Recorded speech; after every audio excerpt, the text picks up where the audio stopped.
All right, we are live from my favorite spot, the park, and it has been like I've just seen. Here I am in Queensland, so if you were in Melbourne, this would sound normal, but literally seen like 4 seasons in the last 5 minutes. Sunny, hot, then cold, rainy storm come through. Now it's wind was crazy. Now it's sunny and hot again. So there you go. So today what we're going to talk about is the issue. The issue. And no, we're not talking about that magazine they sell you on street corners. The issue. And what I mean by that is that, all of the challenge that we have, all the bad habits that we have, all the goals that we have failed to achieve, all the dramas and trouble we've had in relationships or arguments we've had in relationships all come down to the same issue. Now you might be thinking, now Kirk, how would you know about my personal problems or my conditions and things that have happened to me? How would you know about that? Well, that's because I have, for the last way too many years, more decades than I even like to talk about, have been studying human behavior. It's my passion, still is to this day.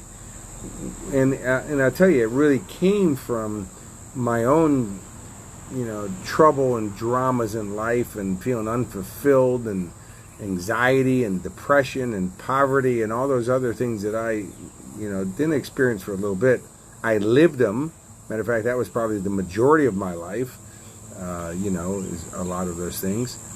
And so, to make my life better, to make my life feel better, to feel more fulfilled and achieve goals and do things that I wanted to do, is that I studied human behavior.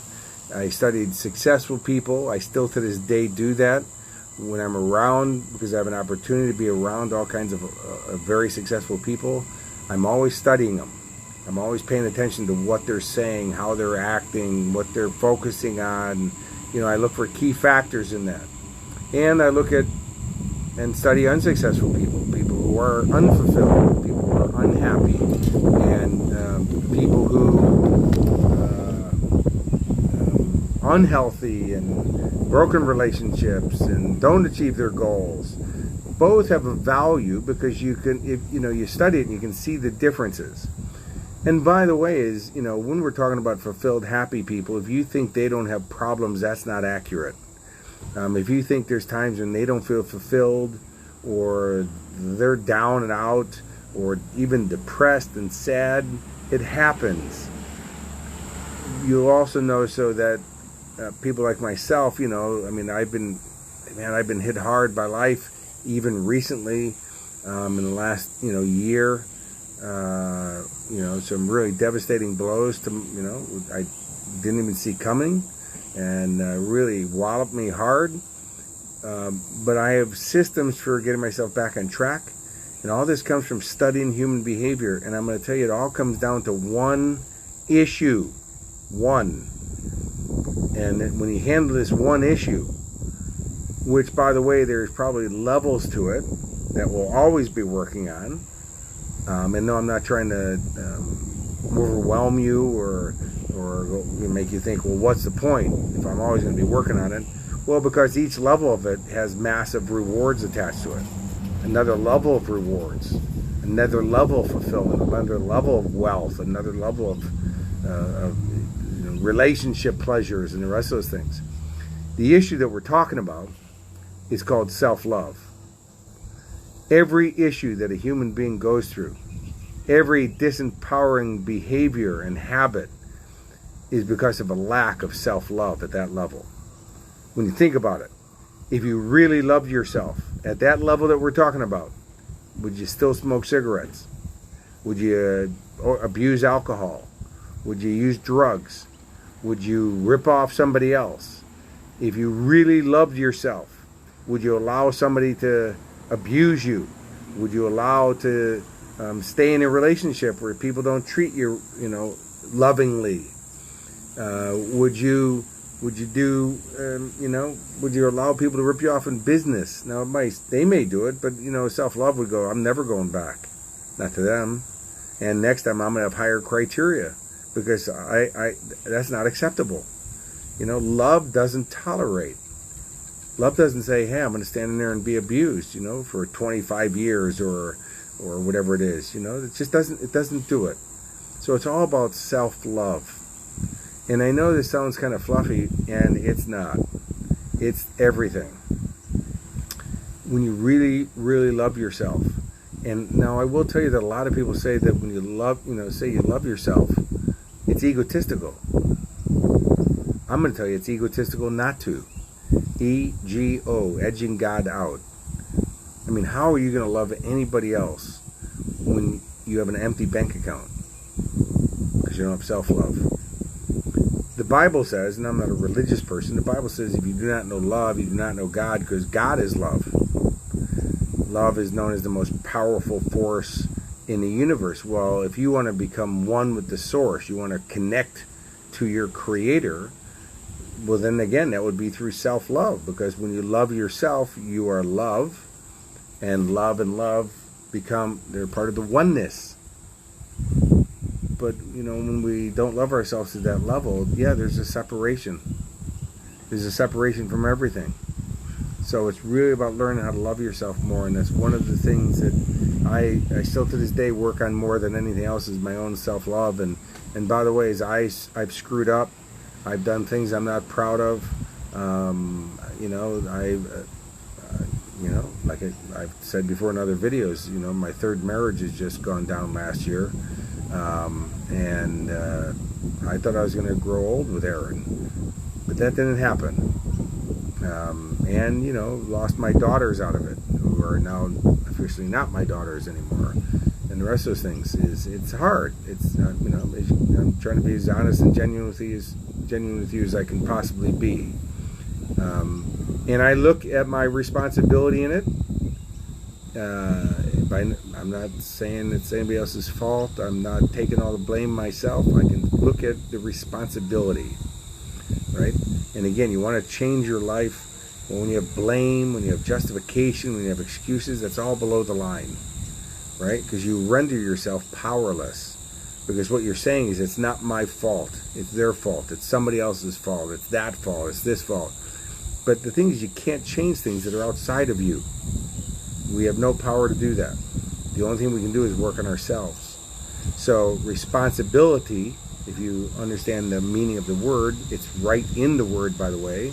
Responsibility, which means the ability to choose how you respond. Responsibility, the ability to choose how you respond. But when you choose a new response, which by the way means act, you're always going to get a new result. Responsibility. So yes, I take responsibility for my stuff for every relationship I've been in. Certainly the marriages that I no longer exist. I take my responsibility for my part in it all. So there's no blame. I'm not blaming anything. Nobody's a villain here. I'm just trying to show you that my life, is riddled with things that don't work out, and catastrophes and off days, and people rip you off, and just like everybody else is, a real guy. But how is it that I can bounce back and keep moving forward? How is it that I can keep achieving goals, that I can stay happy, stay positive, have an amazing relationship with my son, and spend quality time with him, and not just be in the same room with him, and under the surface I'm masking how bad I'm feeling. Instead, you better, because by the way, kids pick it up. You may be able to fool other adults, but you ain't fooling your kids, right? And so that comes from working on myself and my self-love. And so one of the things that I do every day is I just give you a couple quick strategies, before we end the video, is every day, in the mirror, I have a little conversation with myself first thing in the morning, and I say, you know what, dude, I love you. I love you, man. And you got to make eye contact with that person in the mirror. And you got to see, the Egyptians said the eyes are the windows to the soul. So you're sending out love and you're receiving it back through the reflection. And so you got to have a real conversation that's about convincing that person. Not telling them, but you got to really convince that person that you love them. And, 30 seconds doesn't have to be a big, overwhelming process. Just 30 seconds every day and convince that person in the mirror that you love them. And you can even say, I even say, look, dude, you've screwed up, you messed up, okay, and I still love you. No, you're not perfect, but you are a good person, and you are working on yourself, and you try your best, and I'm proud of you. And by the way, the same thing that I say to my son every day when I drop him off to school is, Elijah, all I want you to do is do your best and have fun. And I'm proud of you if you do that. I'm always proud of you, and that's what I want from you. Is no matter what you do, is do your best and have fun. And that's what I've been doing. I've been doing my best. And by the way, that's what we're all doing. We're doing the very best that we can with the skills and tools we have. And that's why we keep working on ourselves to develop new skills and tools. That's why I've said before, is you got to keep training. And this is the year, man, certainly after last year's crazy year, and even how this year's starting out is COVID and all that other stuff, is, work on yourself. Go to courses, read books, go to workshops, do online programs. I don't care what it is, but now is the time to work on yourself, especially now. There's relationships that are breaking up that never had problems before. There's people who are doing spousal abuse that never abused before. There's people abusing alcohol and drugs who never used them before, or certainly never abused them. All kinds of stuff's going on. Now is the time to work on yourself. Like I said, though, we're all doing the best we can with the skills and tools we have. So I have that conversation with myself, and I go, love you, dude. I love you, man. And, yeah, you've screwed up and you've done some things, and, not but, and I love you, and you're a great person, and have that conversation every day. The other thing that I do every day is a question, which is, what do I love more about myself today than I did yesterday? And you got to come up with some stuff. And by the way, no buts allowed, because but erases everything that comes before the word but. I really love this about you, but, well, now you just took away what you just said. So no buts. The word that you would use there instead would be and. So the and means in addition to. So I love you for this and that. And the last thing is the question is, what am I grateful for today? Gratitude is your way to show love for everything you have in this lifetime. And when you have gratitude, your Creator says is, hey, since you appreciate everything I've already given you, I'll give you more. But if you don't have gratitude, the Creator says is, why would I give you anything else when you don't appreciate what I've already given you, which is everything. So have gratitude. Fill your heart with gratitude, including for screwing up, because at least you're out there trying things. So the only issue we have is self-love issues, and that leads to, whatever other challenges we have or problems that we have. So start working more on your self-love, and you'll watch just how dramatically your life starts to change. Hope this is of value.